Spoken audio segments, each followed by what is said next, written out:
Hello, I'm so pleased to be here with composer Eleanor Alberga, the composer of On a Bat's Back I Do Fly. This piece was composed for the Kokoro Ensemble, which is part of the Bournemouth Symphony Orchestra. Uh, Eleanor, thanks for joining us. Could you tell us a little bit about this piece? Yes, it's a pleasure to be here, first of all. Very nice to meet you online. Uh, the piece is based on the, a, a quote from Shakespeare referring to the Tempest.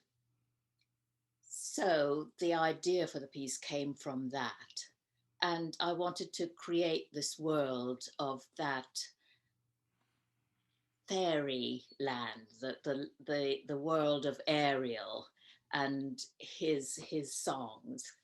Um, so it sounds like a contradiction, but the sound world I wanted to create was something that was dark but illuminated. It's a nocturne, obviously, if you're flying around on a bat's back, but I wanted it to feel quite illuminated and to have a strange, fleeting quality to it uh, a lot of the time. So that was the idea behind it. And also, I grew up with the Thomas Arne work on a where the bee sucks, there suck I. So I've taken a little quote from that, which appears throughout the piece. Huh. Well, that resonates quite a bit with me because there are many passages in this piece that are tumultuous and wild and have exhilarating levels of energy and excitement, and fast, wispy passages in the percussion, glockenspiel or vibraphone, and the piano. But there's also these beautiful, almost static moments of serene beauty where the rhythmic energy distills to almost nothing. Uh, can you tell me about these more pensive moments? Again, it's a feeling of the nocturne, the stillness of the night, Mhm. and just taking in the nighttime and the lack of light and possibly starlight, possibly moonlight, but this stillness that descends at night when no one's bustling about.